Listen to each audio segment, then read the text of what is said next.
White America must recognize that justice for Black people cannot be achieved without radical changes in the structure of our society. Let me be very clear. It is only this group, even though they attempted to enslave Native Americans, it is only this group that can singularly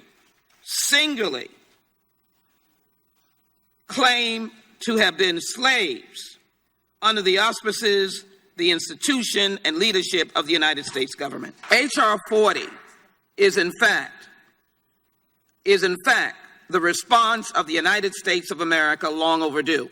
Slavery is the original sin. Slavery has never received an apology.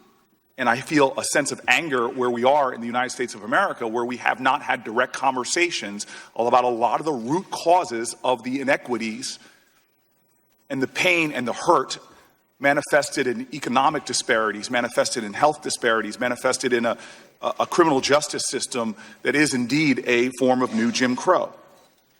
And so we as a nation have not yet truly acknowledged and grappled with racism and white supremacy that has tainted this country's founding and continues to persist in those deep racial disparities and inequalities today. It was 150 years ago, and it was right now. The typical Black family in this country has 1/10 the wealth of the typical white family. Black women die in childbirth at 4 times the rate of white women. And there is, of course, the shame of this land of the free, boasting the largest prison population on the planet, of which the descendants of the enslaved make up the largest share. In HR 40, this body has a chance to both make good on its 2009 apology for enslavement and reject fair weather patriotism, to say that a nation is both its credits and its debits, that if Thomas Jefferson matters, so does Sally Hemings, that if D-Day matters, so does Black Wall Street, that if Valley Forge matters, so does Fort Pillow. Because the question really is not whether we will be tied to the somethings of our past, but whether we are courageous enough to be tied to the whole of them.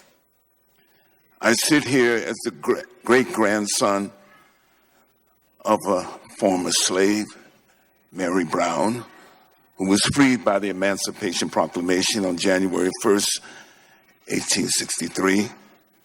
I had the fortune of meeting her as a small child.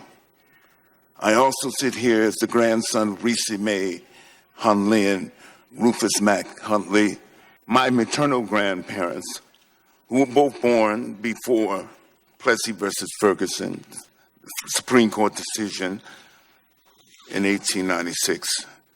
And for a significant portion of their lives, they worked as sharecroppers and tenant farmers in rural Georgia until they were able to save enough money to purchase a small farm.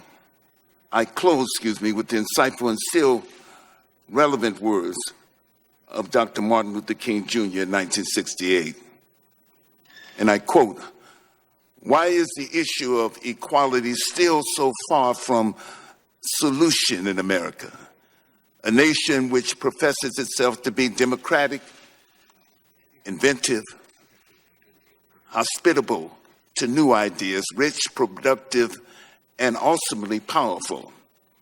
Justice for Black people will not flow into society merely from court decisions, nor from fountains of political oratory, nor will a few token changes quell all the tempestuous yearnings of millions of disadvantaged Black people. White America must recognize that justice for Black people cannot be achieved without radical changes in the structure of our society. The comfortable, the entrenched, the privileged cannot continue to tremble at the prospect of change in the status quo. Thank you.